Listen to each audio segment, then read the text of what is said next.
আমরা রয়েছি এই নবীন চন্দ্র দাস কেসি দাস এই রসগোল্লা ইয়ে করেছিলেন, আবিষ্কার করেছিলেন। তো সেই দোকানে রয়েছি, এটা হচ্ছে শোভাবাজারে। তো এই দেখুন, আমরা মিষ্টিও এখান থেকে কিনেছি, দোকানের সামনে রয়েছে, দোকানের ভেতর থেকে আমরা মিষ্টি কিনেছি। তো নবীন চন্দ্র দাস প্রথম রসগোল্লা আবিষ্কার করেছিলেন 1868, মানে 1816, প্রায় আপনি ধরে নিন 150 ইয়ার্স আগে। তো মিষ্টি খুব সুন্দর খেতে এই শোভাবাজার অঞ্চলে।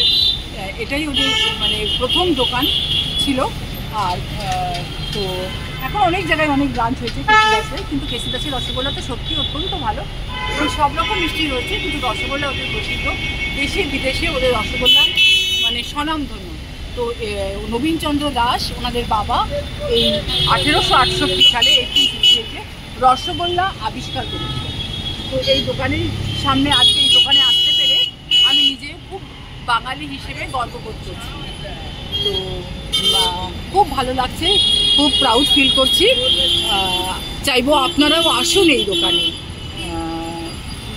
তো মানে সবাইকে আমি এটাই জানান দিলাম, যেগুলো যিনি রসগোল্লার মতন মিষ্টি আবিষ্কার করেছিলেন প্রথম উনি।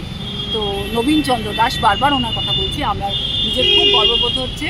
আপনারাও আসুন, ঠিক আছে? বাঙালি হিসেবে নিজেদের গর্ববোধকে আরও উন্নত করুন। শেষ করছি।